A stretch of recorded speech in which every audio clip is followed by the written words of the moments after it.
All right, here we are. Happy Friday night, and welcome to the second Forum 11. And we've got guest Sabrina Salvati, who I think some of you know, and we've got Kit Cabello here in the flesh or in the virtual flesh, There and you go. also my man Cory, and I'm EricT Red, and we're going to talk about 11 demands. We're going to talk about what we can do with this left movement, and just try to figure some stuff out. Have a little fun, and if we fix the world along the way, then all the better. So how's everybody doing? Well, it's good to be here. I think we're all just really just trying to get on by in a world that's understandably out of our control. That's right. All right, let's see. So, what the heck was I going to talk about? Good thing I have notes, right? Okay, well one of the things that at the end of Sabrina's show that we just did, that we were talking about, was the idea of these democratic debates. And I guess one thing I'll put out there um, is is it even worth talking? Is it even worth talking very much about what these Democrats do? It's like it's like they're not going to help us. None of them represent us. So there is kind of that question. Like, is it a waste of energy to be putting even too much thought into that? I don't know. What do you guys think? So I think you still have to tell people what they're doing. Hmm. I think you Agreed. have to let people know like what's happening because I think most Americans are just not aware. I think Just like for the corruption stuff too, especially like the Hmm. Hunter Biden stuff and all that kind of stuff. Like people need to know about that. People need to know like that these politicians are corrupt. Well, I mean, so I think that brings me to kind of the kind of the subject, kind of the concept of this forum, which I was calling "Do the Pivot." And it's kind of like do the pivot, like think of like do the hustle. Anyways, it's and so the concept is, yeah, talk about anything we want and whatnot, but then always pivot to money and corruption, right? Always pivot to that thing. So with with something like these Democrats and these Democratic debates, yeah, then we pivot to saying, okay, it's about the corruption, it's about the money, and then when you're hitting that spot, then if you're trying to go to the next step of saying, what do we do about all this stuff, then you have a clear target, right? We got to be thinking about what to do about this money and what to do about the corruption. And I'm also like wondering, like can we figure out how to get to the point where corruption is politically toxic, right?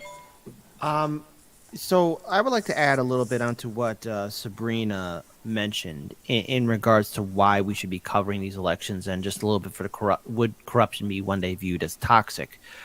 Unfortunately, right now, corruption is the norm. I think everyone that I've spoken to in my lifetime, including my grandfather, before he passed away, is that this is to be expected. This is how it's always been. And he would always say the republic was screwed up from the get go. All right. It was not founded by altruistic individuals, but just normal people who just wanted to earn an extra buck. And that's unfortunately the sad truth. And that extra buck was through rum, sugarcane, and the slave trade. If we look at corruption here in the United States, it's business as usual. It's how it's always been done. I think when it has become toxic is when the American people are finally just broken by the amount of hopelessness and the absolute despair. And what we can take away in adding this into the debates is it's finally shining a light on these antiquated, senile monsters, these sociopaths who helped create this neoliberal prison that we are in. Look, the United States is a segregated country in which people are divided, purposely divided, and corporate media has done a phenomenal job in keeping us divided, as has the two-party system. Like with anything, it has a beginning and it must and will have an end. And in order for that to happen, people need to be shooken up in any which way to realize that the people that we have trusted do not have our best interests at heart. And look what we just saw at this week. Dianne Feinstein, face half paralyzed. one eye open, one eye closed, in a wheelchair. That is the face of corruption, I'd show it, everybody. but it's kind of scary. Well, no, Yeah. no. For me, it will enrage me because all I'm thinking is because I saw 4 of my family members go through Alzheimer's, dementia, and deteriorate through old age. I mean, it happens to all of us. It's going to happen to all of us here. It is what it is. But I'm just thinking, Jesus Christ, does anybody in her family love her? Does anybody care about her? Or do they just love the money, power, and connections? And it for me, it was so unnatural and so unkind because when my relatives needed care and help, like they were like, "Kid, I can't do this anymore. I need your help." I was like, "Okay, I have to do this for you." I'm looking at this United States Senator, Dianne Feinstein, who helped implement a lot of harsh policies. She doesn't care about us. And for all the women voters out there, what, you think she cares about your right to choose? Let's really look at Dianne Feinstein. She's going to be fine. She's so old she doesn't care about Roe v. Wade. She doesn't care. She just cares about that extra buck and no one taking away her power, just like how Ruth Bader Ginsburg was selfish and didn't want to lose her power. And Ruth Bader Ginsburg wasn't that progressive fighter. She she has a long, sad history of being, well, bigoted and a little bit racist too. And I'm just sugarcoating here. I know Sabrina and RBN have done a phenomenal job breaking down RBJ or RBG. Sorry about that. Anyways, that's my little rant. Yeah, I definitely agree with that. I mean, I think generally the American public is pretty numb to the corruption. And as you said, the pivot point there is to always like go to the money. You know, the corruption is built into the system, but the real thing is who profits. You know, it's just the basis of capitalism is going to be the haves and the have-nots. So, you know, they want us to fight over, you know, individual topics, but not really go back to that money point. So, you know, the real tie-in is to go back to the corruption and the money. People like Dianne Feinstein are in there because they don't challenge that money power and people directly benefit from it. Yeah, I was going to add too, one of the things we have to remember in reference to age with a lot of the politicians that are passing legislation in DC, they're not going to be affected by the things that a lot of the younger people are going to experience, right? Like they're not going to be impacted by climate change. They're not going to be impacted by like healthcare issue and Medicare for all these things. A lot of these issues that we're fighting for, they're not going to be affected. And that's a big part of the problem. So they're not as passionate about it because they're not directly affected. So I'm curious, like, what do you guys think about? I wonder, like, when this generation, the silent generation, the baby boomer generation, that's kind of like in power right now, you know, when it moves on to like Gen X and millennials, you know, are we going to kind of see some kind of substantial change, or is it just going to fall back into the same routine? Sabrina, why don't you go first? I think we're going to see that change with generations like Gen Z. For people who are not aware, they're still protesting at different political events, by the way, in reference to the Willow Project that Biden has approved. So the same protesters that you saw outside of the White House Correspondents' Dinner, they've also been protesting at other political events too. So they're carrying that flag. And I think, you know, they're going to be the ones that really lead this path because they will be impacted by climate change. And they know this. They know that their future is going to be affected. So I think I could see them doing that. The thing is, we have to mobilize that group of people, the young people, and not just the college students, you know, but that age group in particular. I think those are going to be the ones that we need to mobilize, and they're going to be the ones that need to lead the movement and drive it. I guess what worries me is that I don't see a lot of talk about money and corruption, about this whole concept that we have this top 0.1% billionaire class in mega corporations in Wall Street that are running everything, and that own our Congress and our representatives. And I guess that's what concerns me. And they get the young people out for the climate change rallies, and that's good. And so I guess I'm wondering, like, do you think that's what we need to do? Like, is this, you know? I guess I'm also trying to collaborate. I mean, I have my ideas, and and I'm very obviously fixated on these things that I'm talking about. But I'm also trying to collaborate, and what do you all see as what might work or the path forward? Yeah, you have to connect the climate change issue to the corruption. That's how you get them on board for it. Like they understand that climate change is an issue, but we have to explain to them why, our political officials are choosing not to really do what they should do, uh, to help prevent some of this crisis. And that is the money and the power and the oil industries, and they're all bought off for the most part. So that's why. What did the woman say last night? The clip I played last night, she said that the Willow Project had already been a part of the deal before Joe Biden even won. So Joe Biden, he had already agreed to that. He knew that was going to happen. So those are the things that you got to mention to them and tell them, like, the reason why they're not fighting for these issues in reference to climate change the way that they should is because these politicians are connected to corporate America. They're connected to Wall Street, the military industrial complex. They're all bought off. That's what you have to do. You have to give them that connection to make. Um, I okay. Here's my thought on what it would take for people to push back and get involved, because I guess I don't want my words to be twisted where I'm being antagonistic or being somebody who's just going to dismiss the idea of a protest, but I have concerns of protest. No, not of people in the streets, but of what the overall message will be.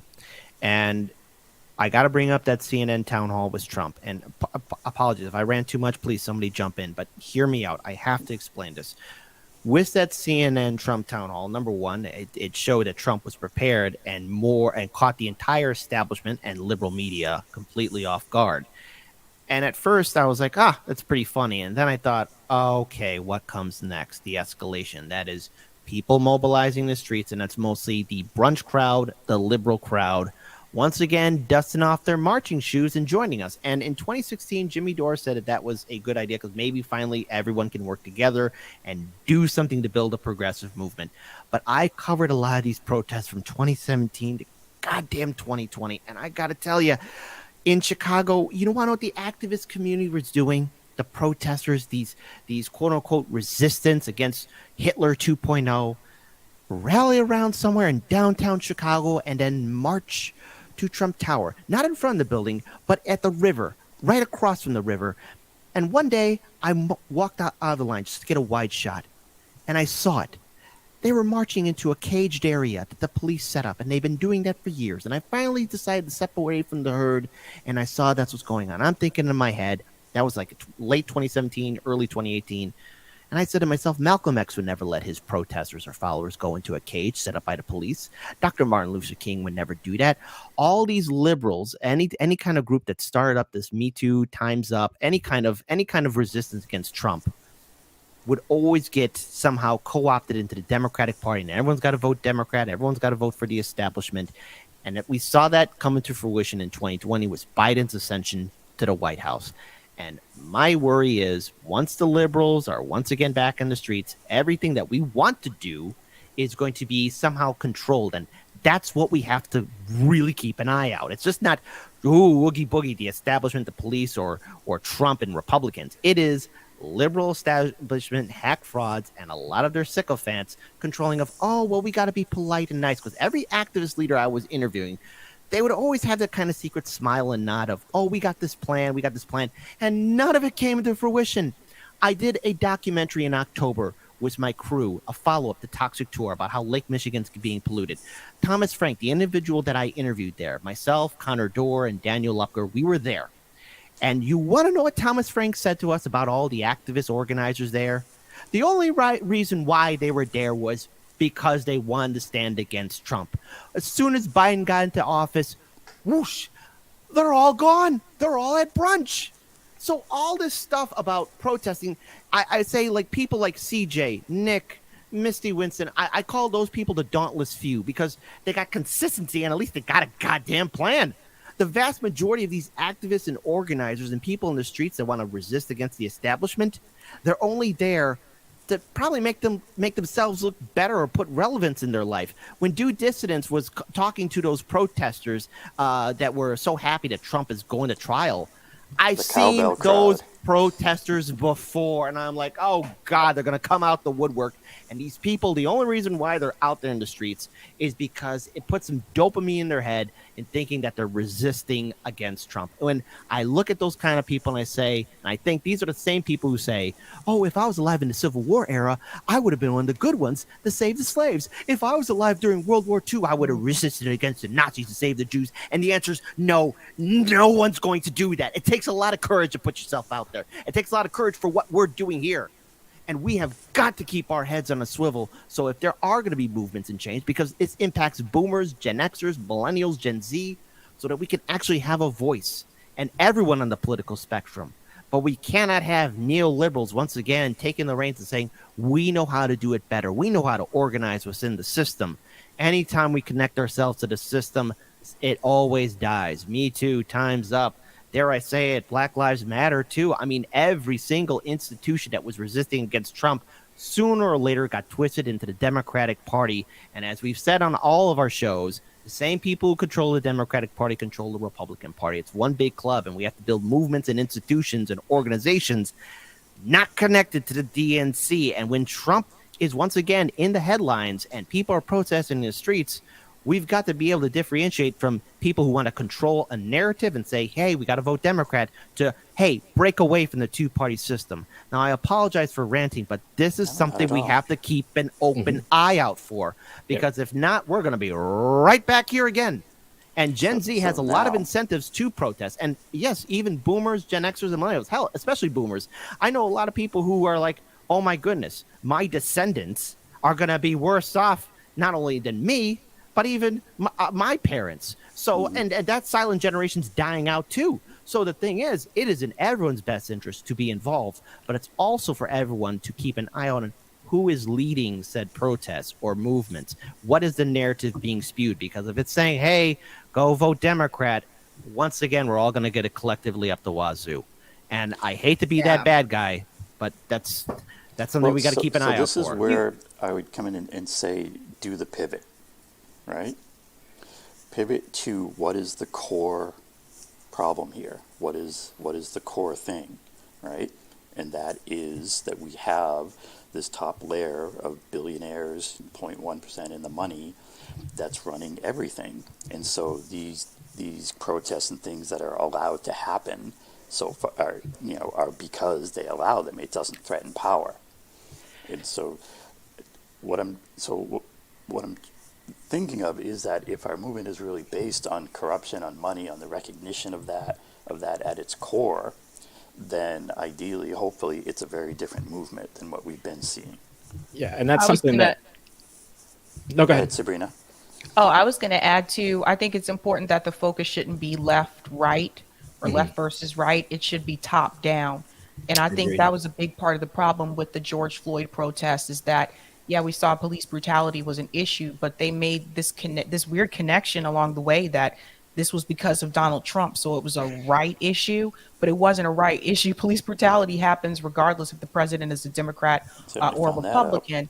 And so that's why after Joe Biden won, most of the protesters went back home, because they didn't really make the correct connection about top down. They were focused on left versus right. So I think it's important that we stress that.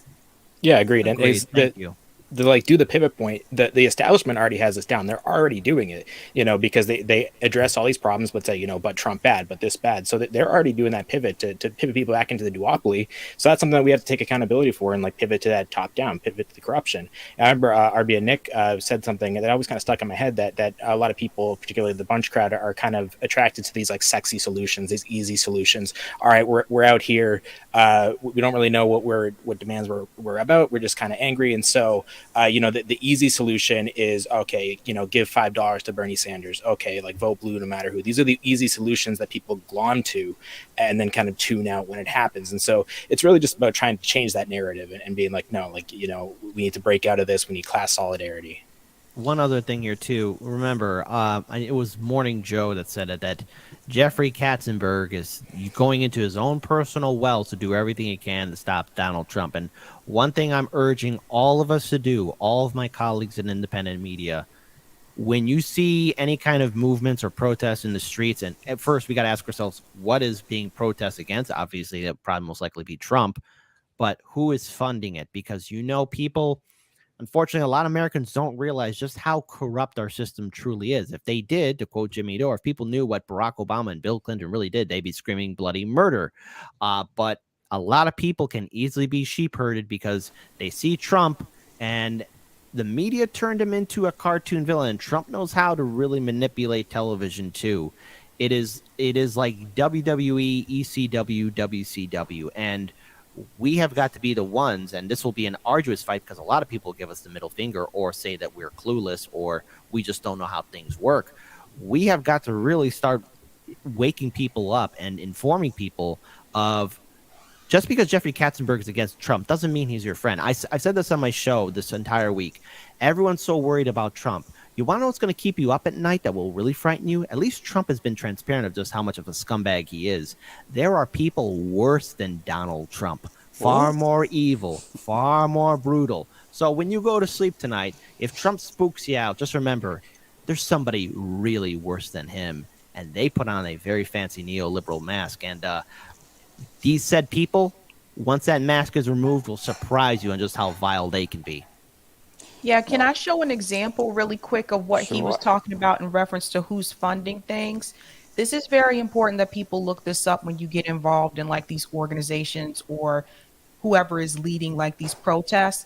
This is a really popular one. This is the People's Forum, and this is one I would caution people to be very, very wary of. The People's Forum, I think you have to add it. Eric, yeah, I think you got to add it to the screen. There you go. The People's Forum. So this is another one. It's a nonprofit. They do a lot of things. They were a part of like anti-war protests. It's a socialist organization. But here's the problem with the People's Forum. Despite being let me make this bigger. Okay, there we go. The People's Forum is a socialist organization that acts as project incubator. From its location in New York City, the forum hosts events, readings, operates a cafe and a library, and publishes various cultural works and media. It's collaborated with a number of radical left and Marxist philosophers and activists. But here's the problem. Despite being a socialist organization that prides itself on its supposed working class, anti-capitalist orientations, the People's Forum has been the recipient of over 18 million through donor-advised fund provider Goldman Sachs Philanthropy Fund. This is why what Kit was talking about. This is why you have to follow the stuff, because this is one of those organizations that's heavily praised. Yes, they do a lot of things. They are very much involved in the community, but the fact that they're receiving funding over millions of dollars from Goldman Sachs, that right there tells me that 9 times out of 10, they in some way, shape, or form may be connected to the Democratic Party. So you have Thank you, Sabrina. Thank you. First of all, thank you so much, because all of a sudden I'm getting a whole wave of flashbacks, because the thing is, during the Trump presidency, there were a lot of people Daniel and I would try and interview, and it was sometimes pulling teeth with some of these organizations when we'd ask them, well, hey, are you going to protest against this Democratic lawmaker or this bank or this thing?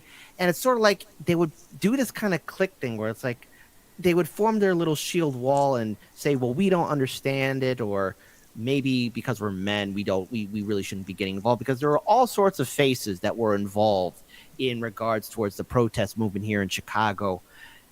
And they got nothing done. It was always the same: protest downtown and then go to Trump Tower. Always to Trump Tower. Always the goddamn Trump Tower. And I don't mean to keep on repeating myself, but I will, in a hypothetical scenario, if Trump wins the primary, the Republican primary, wins the general election, and people are protesting, the first protest that's going to probably happen is everyone's going to go to Trump Tower. And I will try my best to be professional. Interviewing people. I'll only do one thing there, but god damn it, it'll be history repeating itself over again. And so many of these groups got money from the DNC or DNC officiated or affiliated groups. It is completely demoralizing. And there was one time when we were trying to interview people at this one socialist event, and I got so panicked and so twisted that they were like, no, no, no, you can't interview this person, you can't do this, you can't do this. And I'm like, we're just trying to shine a light on the good you guys are doing, and no one talks, no one has a plan. And that there came a point where I was like, I don't care who protests. I'm not going to waste my time. Dan, go home. Like it was just that bad. That's why I've been called out for this. Kit, maybe you're a little bit too harsh on the protesters.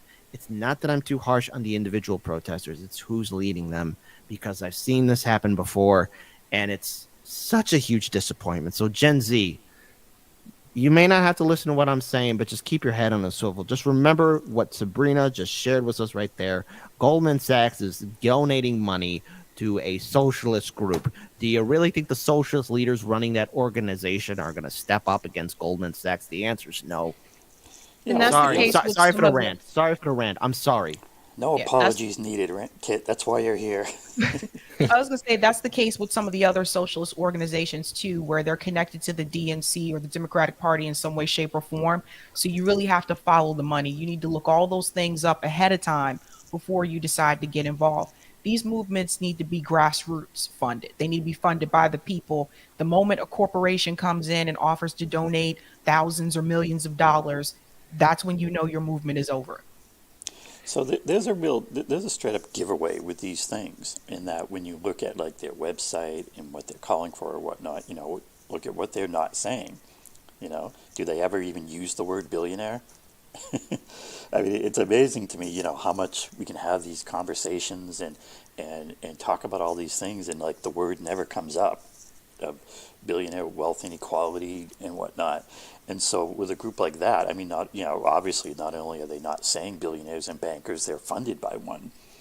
And that gets us to the idea of a demands-based movement, in that I feel like we really need to figure out how to make that work, how to make that be a thing, where we have a clear set of demands. And I mean, when Norm Finkelstein was on, and you showed him the set of demands, and yeah, I mean, he didn't exactly embrace it or anything, but he did say something that was interesting to me, was the idea of having a more comprehensive list versus having a short list.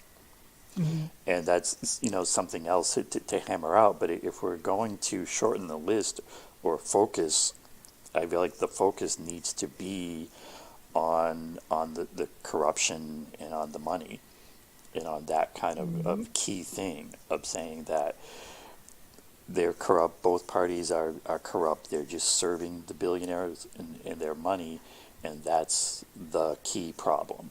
And everything else is secondary. I Yeah, think and that's it's a good point. I think that's a good point. Yeah, I was glad I got to show that to him, because I was like, let me see what he says, what he thinks about this. But that was good advice that he gave, I think. Yeah, it also needs to be a people-led movement, and an organization, if it's not cooperative and collaborative and isn't transparent, like I really think that transparency is the biggest thing that we're lacking in government, lacking in money. If you don't know who's running it, if it's not collaborative, that there is a problem. This is something that we have to do ourselves. One thing that we're big on with the 11 demands is collaboration. We always want to hear from everybody. I think one of the tricky things too is kind of seeing the world for what it is difficult. I mean, even within the left, we're always kind of fighting nihilism, and I think we can all fall into that, because it's very depressing to see the state of the world. And so it's kind of trying to fight against the propaganda, but also in some ways deliver some kind of hope to people, which is a tricky thing. It's something that we're still very much learning to do. Mm-hmm. So let me bring up. All right, so here's the list of demands. Now I did. So there's the idea of pivoting to the money and the corruption, and then there's the idea of then the next pivot, the double pivot, of going to the solutions, right? And so one of so we have national and we have state, and so to me at the national level, there's the idea of the constitutional amendment to say corporations are not people and money is not speech. And then at the state level, there's the idea of passing clean elections law and public financing. And I feel like we still trying to figure out what's what verbiage is going to work here, or what's. But I think clean elections is a really strong concept. And that can be, a thing where we're saying, we need this at every level, we need this at every state. We have corruption at every level and at every state. So I look, I'm in favor of clean elections, but the thing is, what we do need to ensure for clean elections is what we should insist people should be focusing their energy on. As I'm doing this show and as the election cycle is, ramping up, I'm not going to tell people how to vote. A lot of my audience members have said, hey, we're burnt out by electoral politics, or I'm not voting at all, period. And the thing is, for clean elections, the one thing I would say if we want to focus our energy on, and that is citizen ballot initiatives or turning states into citizen ballot initiative states and focusing on third parties and independents and really trying to do an amendment to get Citizens United out. Like, again, removing Citizens United and the influence of the McCutcheon decision so that we can have it. It's going to be a far more arduous and monumental fight that will not happen within this 2-year time frame, but it will probably be an uphill fight for 10 years, maybe 12 years, dare I say 20 years, because the corruption is that intertwined.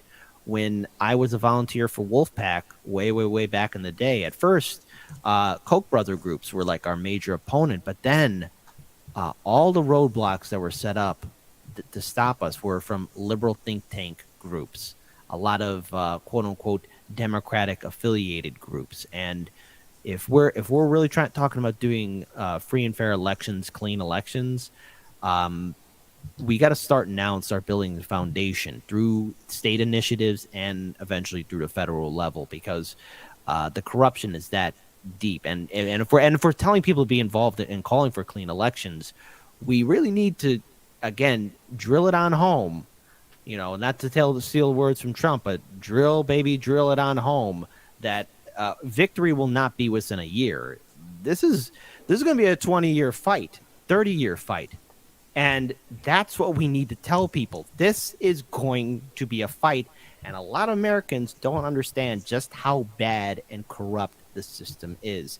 And that's what I'm doing on my show. Hey, vote however you want, but get ready for the corruption and get ready for a fight in which you are going to be a grizzled old person when we do get to victory, because we can get to victory, but it's going to be a fight. Yeah, it's interesting to say that. It reminds me of a point that I read that, some academics believe that in recent times, people have shifted from a generational thinking to an individual thinking. If you look back in history, you would have generations start projects that they were known that they would not be completed in their lifetime. It was definitely something that we're building upon this foundation that will be for the future. For a multitude of different reasons, I think that people have generally shifted to be more individualistic. So I think that can be a hard sell to people, that you might not see the benefits of the work you do. But, it is something that we need to drive home. Does that answer your question? Kill your Gorgies? Cory speaks. Egregores. Pronounce it again? Egregores? Egregore, yeah. I mispronounce it too. Kill your Gorgies.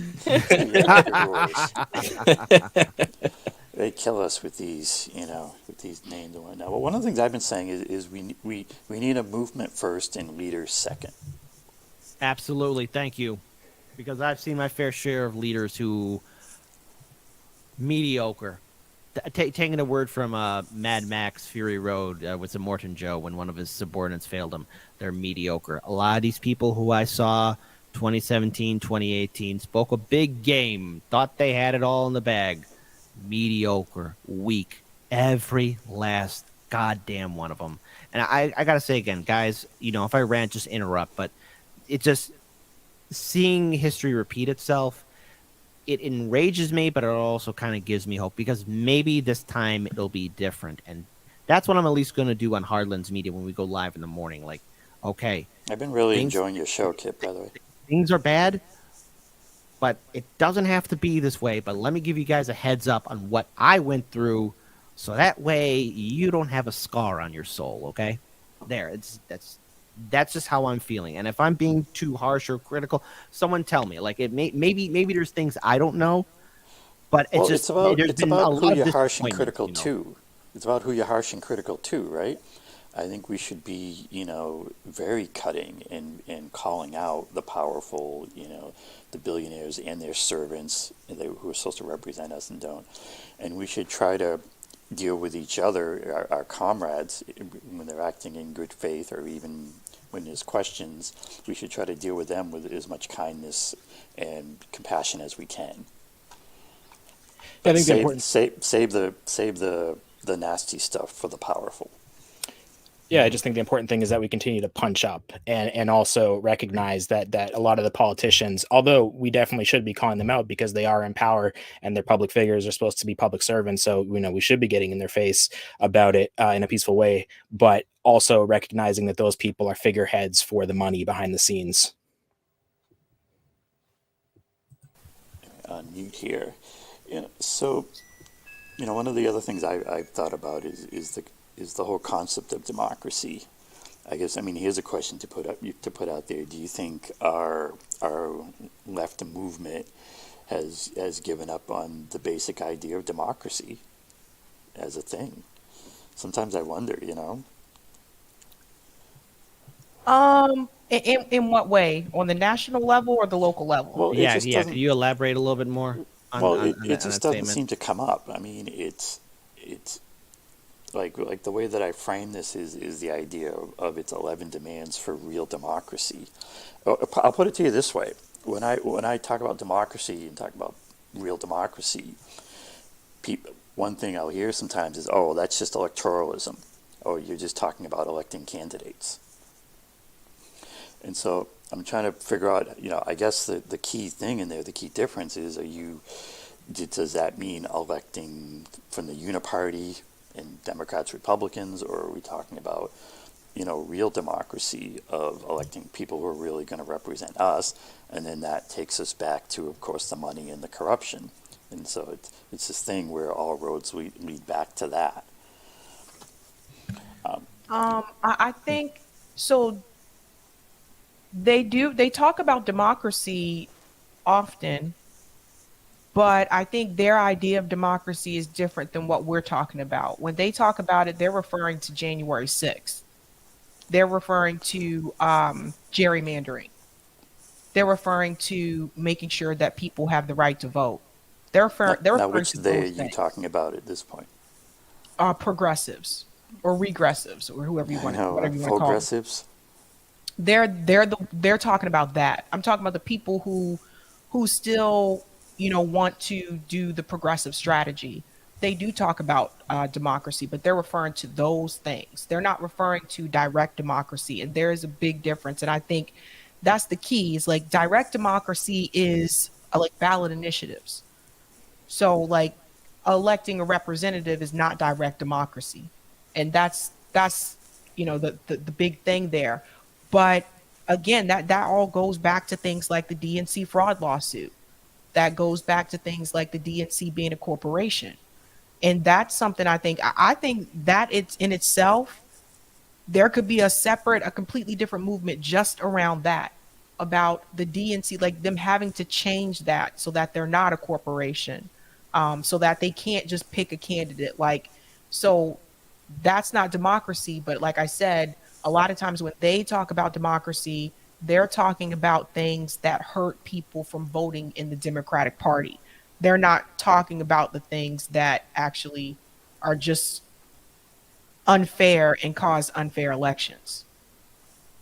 Okay, Sabrina's 100% on point with this, but there's something else I'd like to add on here too, because again, I think what a lot of Americans don't understand, especially when the word democracy is thrown out, we're talking about something that we haven't really seen in human history. Democracy, the actual form of a democracy. It's an idea, but it's never come into fruition. So here's according to the big book of words: democracy, right? As Sabrina mentioned, it's a system of government by the whole population or all eligible members of the state, typically through elected representatives.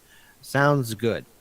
We don't have that in the United States. What we got is a constitutional republic. And according to the big book of words called the dictionary, a state in which a supreme power is held by the people and their elected representatives, which has an elected or nominated a president rather than a monarch. Now, we have a republic, and the words republic and democracy are interchanged. Sometimes I'm guilty of saying this too, but we don't have a democracy. And in order for something like to come into existence, it's got to be thoroughly planned out and an idea of, okay, what does it look like and how do we stop it from getting corrupted or not becoming what we want it to become? And when we look at our current system, I can't help but think of cycles through human history. This has happened to every single early city state that was a republic or a quasi democracy at one point. Yes, there are elected representatives, but who is made up of the political ruling elite, the ruling class, the dynastic families, which we have seen at the state and federal level. And when you have these elected officials in office, their benefit, yeah, they do care about the state a little bit, but they also care about their name and, well, what the job will do to benefit them. And the thing is, a lot of these republics do die or become monarchs or feudal systems. And let's face it, here in Chicago, we've perfected feudalism with some of our elected officials. It's somewhat kind of getting a little better, but that's not saying much. This country might have to go through a shakeup, or either that, like all empires, everything that has a beginning must and will have an end. The Roman Republic became the Roman Empire. It died. The Greek city-states had theoretically democracy, but they were oligarchs nonetheless. They said that they had a democratic institution, but that wasn't it at all. They were oligarchs. And in order for us to really get it, the idea of it, we have to go through a gauntlet to where it is remembered not only through our souls, but through the next generation as well, to where we can never have what we have representing us right now. France has gone through 5 different republics, and I'm being generous by saying that maybe they had elected representatives there, but they went through 5 republics. We're still in our first republic. I could go as far as saying, okay, before the Civil War, the idea of the United States are a great country. Then we became, after the Civil War, the United States is a great country, but nothing fundamentally changed. We haven't updated our Constitution. Is our Constitution deemed a living document by our leaders? Some say yes, some say no. Should we reform it and have a second republic or an attempt to have a democracy? It is a difficult thing to do because the way the system was founded, I don't think our founding fathers ever envisioned a country where one day we are having a conversation, because in their mindset, it is unthinkable for a woman to own land. They viewed slaves, African Americans, as 3/5 of a person. Native Americans had 3 choices: assimilate, get off the land, or be exterminated. Exterminated was the only option that the founding fathers went through. And the only way you could vote is if you were a white male that owned land. What we are now is not what they envisioned, but the system still remains. So we have an antiquated electoral college system. No other republic or democracy, hold on, let me be clear with that. No other republic or republic that practices quote unquote democratic values has an electoral college. And the electoral college was from when the United States still implemented slavery. This is where we're at. And so if we're going to get to a democracy, we got to go down a bloody road, and it's not going to be pretty. Well, I mean, I think there's, I think the idea of a move to amend style constitutional amendment is a pretty direct, a pretty straightforward fix, for one thing. And what I've thought about is, so it's just a real basic.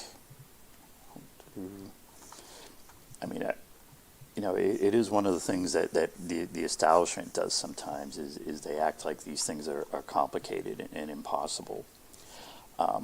If you're looking at, the We the People amendment from Move to Amend, I've always been really struck by just how simple, how short and simple it is. It's basically corporations are not people, money is not speech.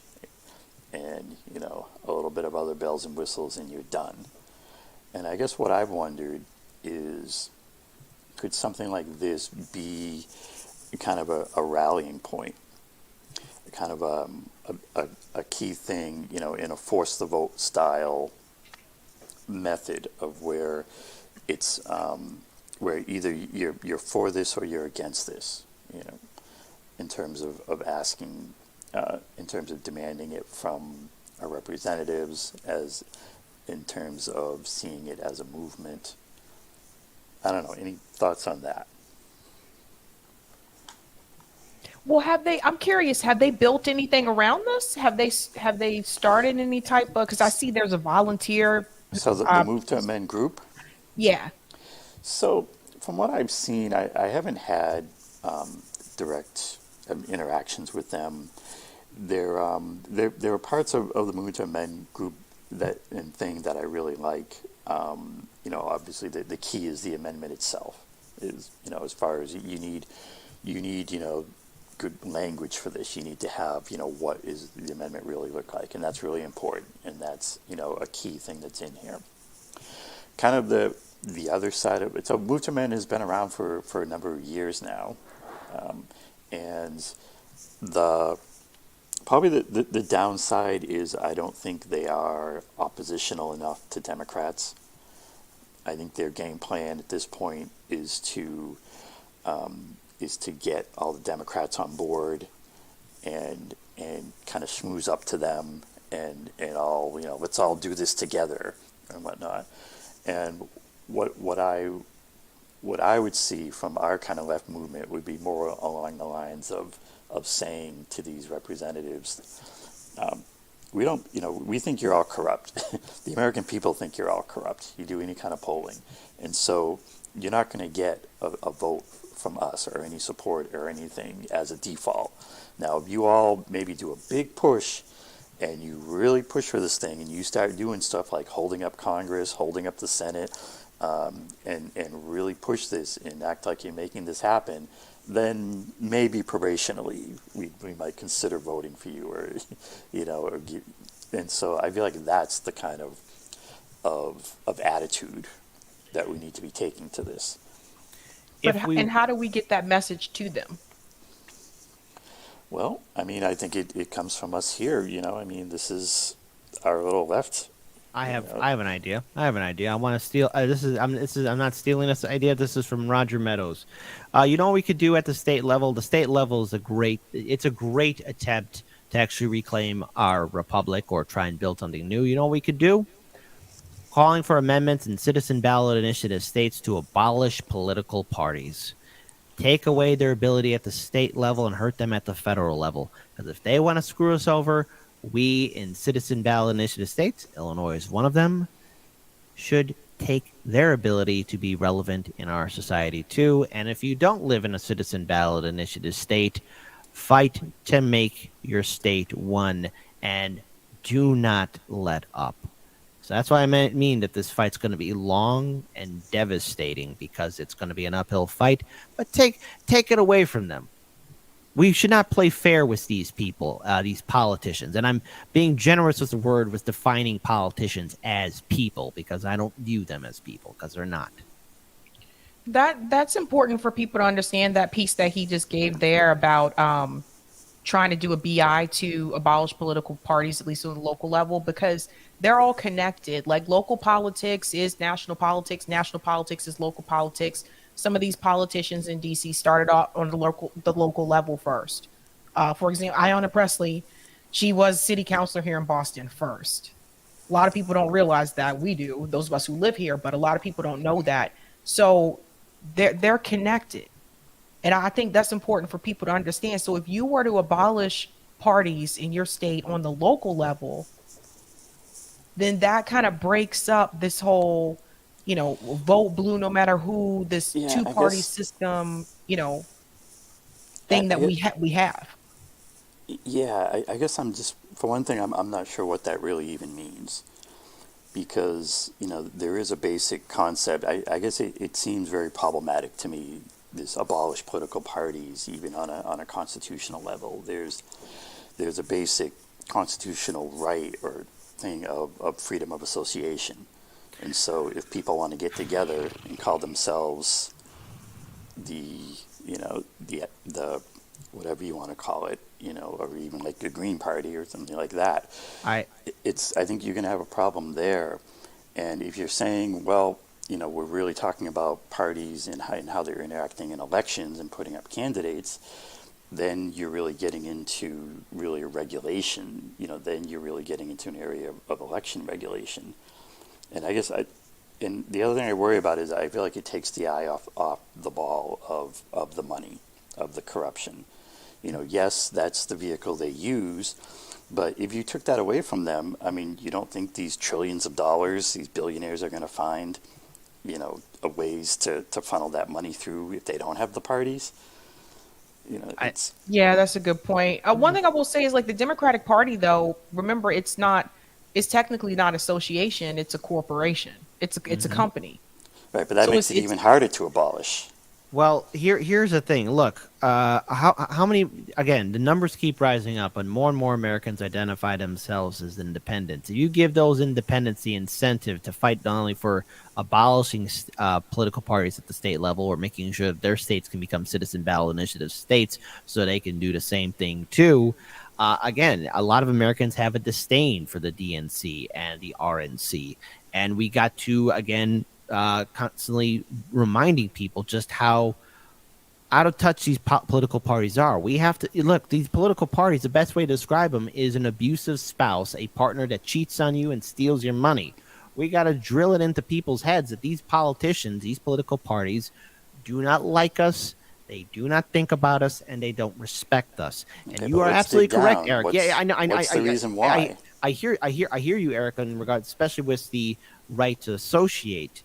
But if we're talking about doing a real direct democracy, building the foundations of what could be, we've got to clear out the soil, we got to purify the water, and we have got to really instill in people's minds the narrative. Corporate media has instilled in people's minds the narrative. You got to vote Democrat, you got to vote Republican. This is how it is. It's not the best, but boy, these politicians do fight for us, and then they do a little fluff piece trying to make them look nice or relevant to us. No, we got to do the opposite of that and show people that there is no incentive to have political parties because, dare I say it, I'm going to vomit in my soul just a little bit, but sometimes the founding fathers had some things right, and that is the abolishment of political parties. No political parties. They were correct on this, and that's what we need to say. This is what the founders wanted. This is the idea of a true direct democracy. Mixed on that. They were mixed on it, but the And idea I of think- doing a I direct think democracy, in the it cannot have Constitution- political parties. It's got to have representatives from the people, the Well, I think sovereign it's just not citizen, mentioned. self-sufficient citizen. I think it's just not mentioned in the Constitution, one way or the other, as far as the whole party's concept. But, all right. One thing I So- do want to add is Go for it. I think it's generally just important to get involved in the way you can. I think if somebody tells you that there's only one solution and it's theirs, that should be something that we're skeptical of. If you can get involved in the local level, do it. If you can get involved in the state level, do it. If you can get involved with programs for federal, do it. The important thing is that we're getting out there and getting involved in the way we can. Meet democracy at your level. I think it was an interesting point that Kit said. We can say democracy doesn't work. Well, the thing is, it's never actually been there in the first place. But it's a very collaborative approach.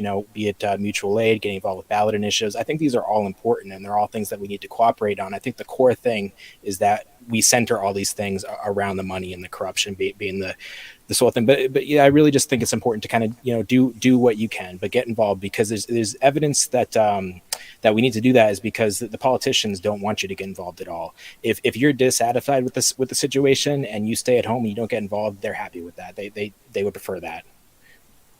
Yeah, I think that's a good point, Cory. So I'm wondering if one thing. So there was a clean elections law in Massachusetts in the past, and it actually worked pretty well. It worked through several cycles, and then they managed to go through shenanigans and get rid of it. And so one of the things I've been wondering is if a ballot initiative or a big push in Massachusetts and in other states around this idea of clean elections, around this idea that we have to be regulating the campaign spending, we have to be putting money out there, public funds out there for the financing of campaigns, and we need to get to the point where it's something that we're talking about here on our little left movement. I mean, I guess, what are the solutions then that we're really, pushing for? I mean, these are the things that I'm trying to put out there, of this focus on the money and try to build something around there.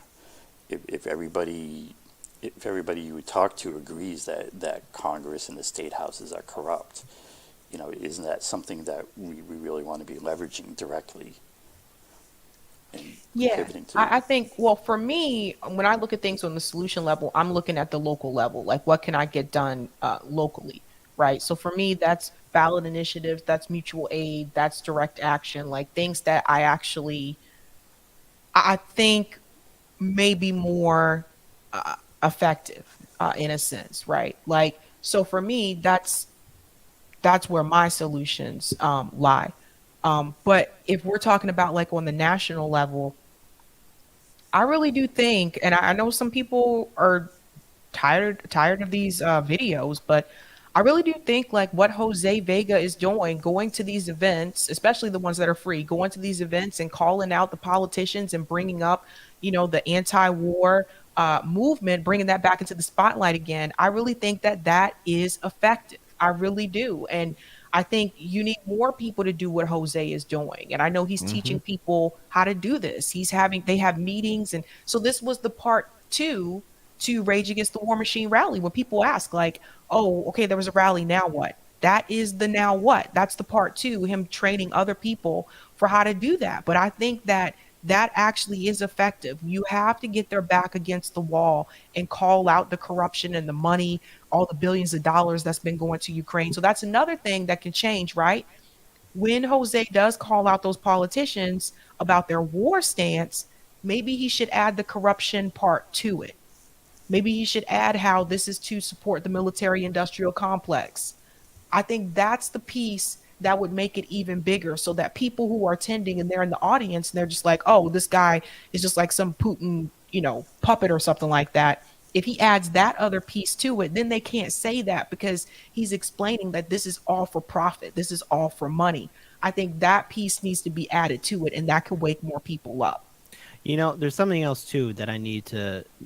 I just was thinking as again Sabrina was bringing up Jose Vega, but the thing with corporate media is that while they did do a phenomenal job in brainwashing many Americans, their power is starting to slip. Their facade, their lie is starting to break too, because people see who they are. I remember reading an article for today's show, and it was from The Hill, and it had to deal with how the people at CNN, the talent, not the journalists, were upset. And the article wrote, the talent was upset at CNN, not the journalists, not the investigative reporters, not the field reporters on the talent, the talent, the talent. And the thing is, corporate media's narrative of, oh, these people are Putin pups, this, and this. How many people are really listening to them too? Because again, they're kind of doing our job more or less for us, even though they don't know it. It's their inept ability to really report the facts, because we see these politicians doing corruption. We see these politicians being unrelatable. And we saw how CNN was smacked around by, Donald Trump. I mean, Callan Collins didn't have a leg to stand on. And while CNN got the viewers, it isn't that, oh, people are now start tuning in to CNN because it's hard-hitting journalism. No, they're tuning in to see them get embarrassed because people don't respect those institutions. So I think what we have to do here as independent journalists, commentators, people who report on the ground, we really have to show one, how corrupt the system is, talk to these leaders or these people who like Jose Vega, who confront these politicians and might inspire others to wake up and be like, hey, wait, my lawmakers like this too. I urge everyone to check out the Twitter account Unusual Whales, because there you'll find out just how much insider trading your favorite politician in the Democratic and Republican Party have participated in. So in many ways, it's not as gloom and doom because we know how corrupt it is. I just think now we have to get rid of the skepticism and the nihilism from a lot of people's minds of that nothing can change when it could change. And the tools are there. Again, the victory won't happen within a year. It's still going to be an uphill fight. The establishment won't give up. But there's a lot that is working in our favor, too. Yeah, I think they are getting desperate. We saw the recent shakeups in news. And I think, one of the reasons the CNN is platforming Trump at this point is because they want their superstar back. They want those glory years of the Trump years where everybody was tuning into that. And ultimately, just the whole Trump issue just becomes an acceptable narrative because we're not really looking at the money. But, I think it could be an interesting opportunity for independent media to rise if you have people starting to tune up about the mainstream media. Mhm. Unusual Whales. This is the site, right, Kit? Yes, Unusual Whales. So there's there. If you go to their main website, it's going to take a while to navigate through. But if you look at that list right there, that first tweet that you just scrolled down to, there it is. Hey, those are all the lawmakers that made a hell of a killing. Hey, look, it's Debbie Wasserman Schultz. All of them. Yep. All of them there. All those scumbag creatures that identify themselves as humans.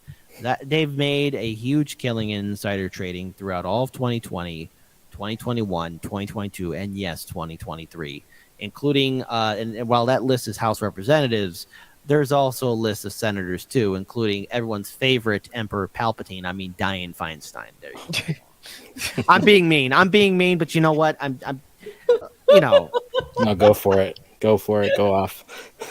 Everyone that stands against me doing insider trading is now an enemy to the Republic.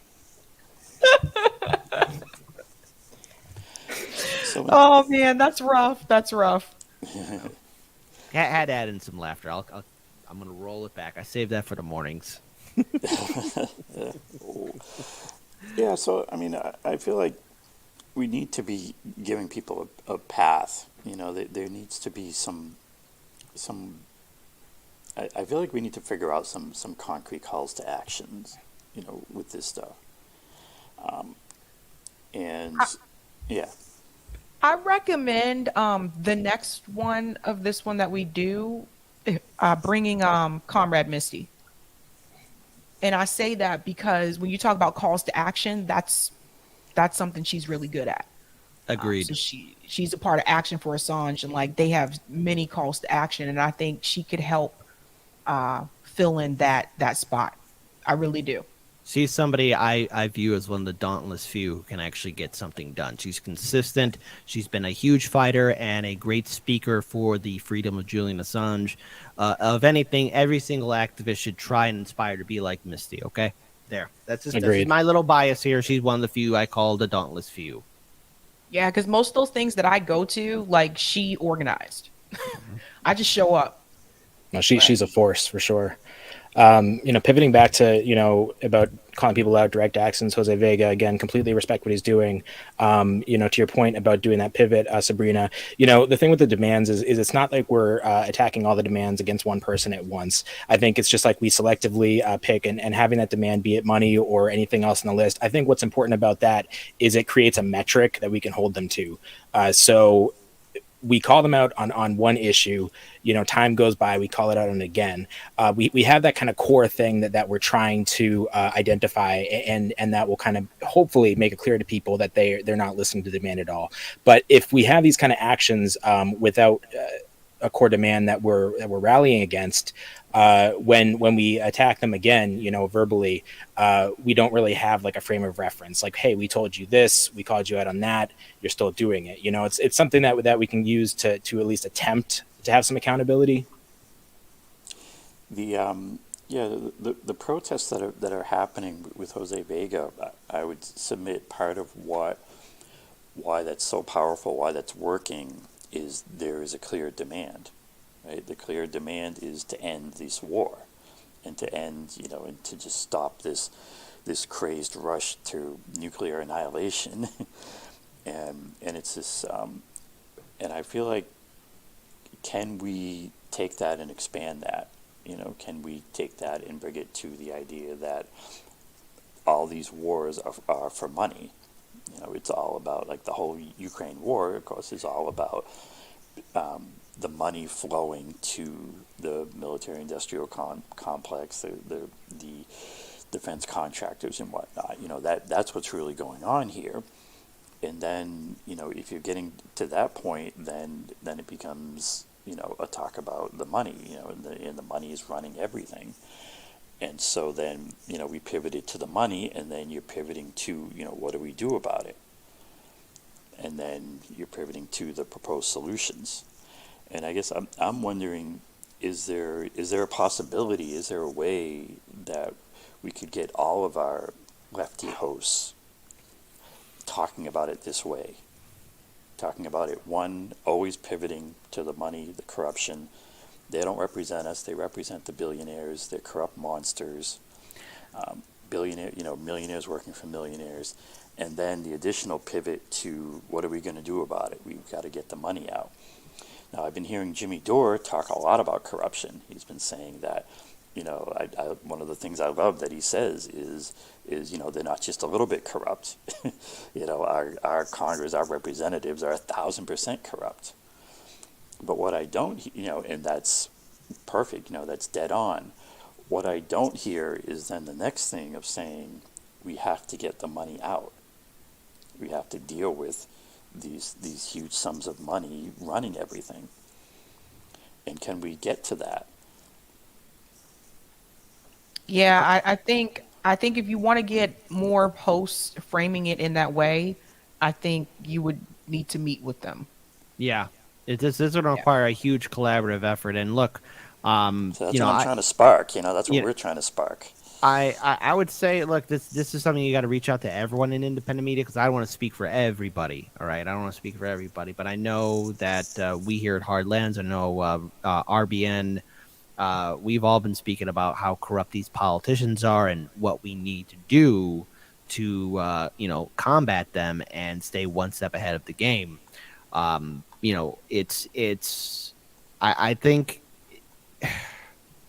I think what you're asking for is reasonable. I think what needs to happen next is who can actually really properly give that message out, because again, with independent media, and I just don't want to say anything further with it, but there's been a lot of fighting, a lot of hypocrisy, and people who are more than willing to suffer from Trump derangement syndrome say, well, first we got to reelect Biden, and then we can do something about it. So I would say be very selective on who you reach out to and look how consistent they are. Consistency is key.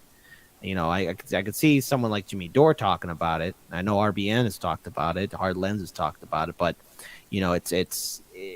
I would urge precaution, and not to be too cautious, but, sometimes the best way is for you to lead the forefront, for you to be the Varangian guard in many ways, to be the front person for others to follow.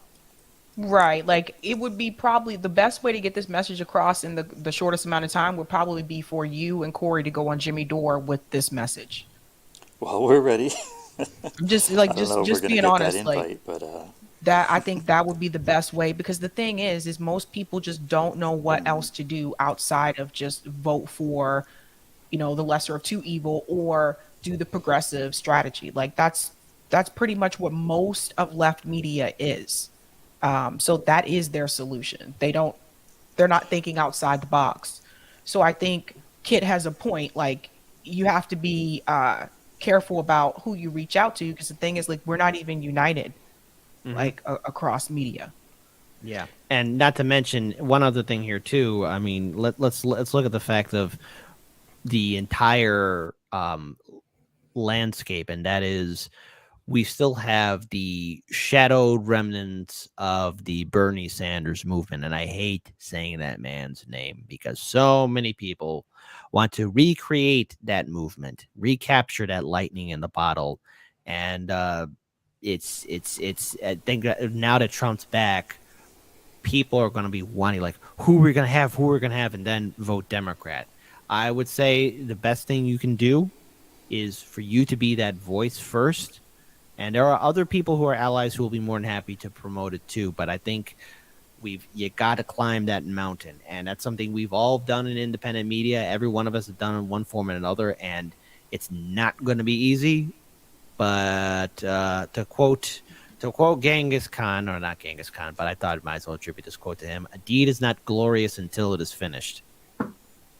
That's not an actual quote, but I like to associate that quote with him. So there you go. That's me making up fake news. There you go. I lied on air. Yeah, it's Cool. like, well, it's like even like 11 demands and 10 demands. In order for Norm Finkelstein to see it, I had to bring him on and show it to him. Mhm. You see what I mean? He had never seen even 10 demands. So most people haven't. And that's the thing. So it's So you one have of the to things do it. that occurs to me is I feel like the demands concept, whether it's 11 demands or another set of demands or whatnot, can be very powerful because it knocks down a lot of things, like this idea of voting for Biden. If you put Biden up against the 11 demands, it's a joke. It's not even in the same universe. Yep. People like Marianne Williamson and RFK, and they frankly come out pretty poorly if you're really looking at what's in 11 demands. They're not calling for real health care for everyone or housing for everyone. They're Well, not Marianne calling. is. Hmm. And when you go down through the list, they're not calling for clean elections or talking about getting the money out, and they're not really, you don't hear them. Um, maybe we need a report card, based on something like that. But if you're doing that, then it becomes clear that this whole idea of doing it through the Democratic Party is a non-starter with these candidates. Yeah. There- Yeah, uh, I think there needs to be like some type of we could do some type of summit, like who knows, like later, like a summit around the solutions. There was, I know KRTD Media did a solution summit a while back. That was actually, it was really good. There were different people that came on to talk about different solution ideas and stuff like that. I think that could work as well. But I do think that you're right. Like putting those candidates up to putting them next to that 11 demands list, yeah, it just doesn't, It they really may shows meet you where they're at. some of those things, but not most of them. Hmm. Yeah, we're definitely, in doing this and trying to get this message out there as much as possible. I definitely also, when we go out and do actions, want to just read some literature. I guess it's just about, trying our best to get it out there and just trying to, kind of do our best to cooperate and collaborate. And things that I like about the broadness of the demands is that we can all kind of pick something that's important to us. It doesn't necessarily have to be one thing. I think one of the kind of looming threats in our space is the infighting. And at risk of getting a little conspiratorial, I do wonder if there are bad actors out there that encourage it. It reminds me of, if you go to say like BLM protesters, there just happen to be pallets of bricks left off, and Yep. undercover police How officers did they that might get just there? right undercover police officers that might just set something off, and so on that topic too, it's just something that that I think we do need to be really cautious about, and just make sure that we're not having friendly fire here. Right. That's why I don't really like to talk about like the podcast or like gossip, because I feel like it is a distraction and it's preventing you from doing things. I got to head out, but one thing I will add in reference to when we go to the rallies, like a lot of these rallies that we cover on the ground, those 11 demands, if we can get those on flyers Hmm. and we can hand those out to people. For And sure. the big thing is, I'll say it in closing, is can we get our own rallies, our own things like they did for the marches. So That'll anyways, be the next topic. Farewell, Sabrina. As always, great collaborating with you. All the best to her. I'll have to be heading out too as well. But if I had to add in one important we'll note in close it here, out. and that is, look, I know for a lot of us who are people, especially people who are watching, I don't want you to give up, and I don't want you to be in your own bubble, your safe space. You got to talk to your neighbor, your coworkers, however which way, but don't start giving them a lecture or finger wagging. It's going to be the slow pace is probably the best pace for everyone to do so. And it's also important for you to educate yourself and know what your rights are as a voter in your state. If you don't live in a citizen ballot initiative state, fight to make your state a citizen ballot initiative state. Educate yourself on how your state government is run. how systems are run. And yes, also look up the sad history of corruption and votes disappearing. Hey, Chicago is a world heavyweight champion of lacking election integrity and so much more. So, but I'll be ranting here for another 2 hours. But the thing is, I get it and I understand it why many people are saying I don't want to vote, or damn it, I supported Bernie Sanders, no more. Well, how are You you going to don't. vote when there's nobody to vote for, right? Exactly. So that's what I'm saying. This is where you need to start focusing your energy for movements and organizations like 11 Demands, like what RBN is doing, like what Roger Meadows is promoting with citizen ballot initiatives. That is what should you be focusing your energy on. And yes, even supporting third parties and independents, if your state allows that, okay? Because each state is differently. But education is key. Your mind is your greatest weapon. And by staying one step ahead of the corrupt oligarchs that have corrupted our system, by being powerful, you can inspire others to fight and stand with you and to go further with you. So don't give up, never back down, and we can make this happen, but it's going to be a long fight.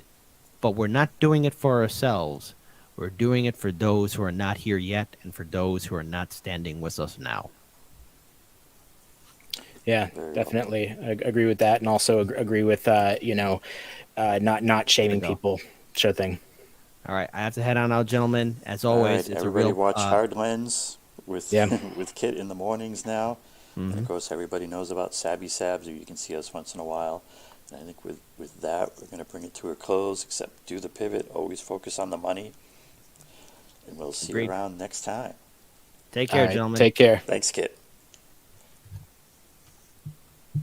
Run this thing. Here we go. Bye.